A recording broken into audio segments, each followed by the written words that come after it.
Tingnan nyo, ang tubig dito, hinahati ng dalawang kulay. Ano kaya ang ibig sabihin nito? Makikita mo talaga guys, oh, tingnan nyo ang dagat dito guys, kakaiba. Nagbabago ng itsura. Hinahati ng ng dalawang kulay. So ano ang ibig sabihin nito? Grabe guys dito, oh. Tingnan nyo, makikita nyo yan guys. Tingnan nyo, ayan oh. Mula dun sa kabila, papunta na rito, papalapit na. So hinahati siya ng kulay. So ngayon lang ako nakakakita ng ganito. Ano kaya ang ibig sabihin nito guys? So ayan, dito sa lugar na to, grabe, nakakamangha yung ganitong mga eksena, pangyayari para tayong bumabalik sa unang panahon. Alam nyo ba yung sa ano ba yun?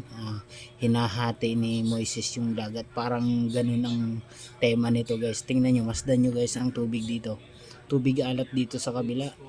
Dito sa kabila naman, ayan, di ko alam kung ano yan guys.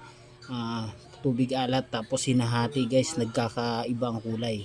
So sa laki ng dagat na to guys, so napaka imposible din isipin yung ganito guys. Tingnan mo, ang gandang pagmasdan guys, pero makikita mo papunta na ng papunta rito.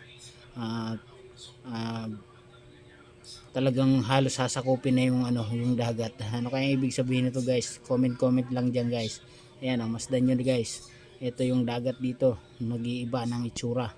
So ayan, panoorin nyo guys.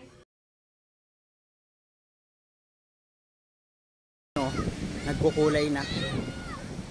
So ayan, ganun ang tawag dito, hinahati na ang dagat guys.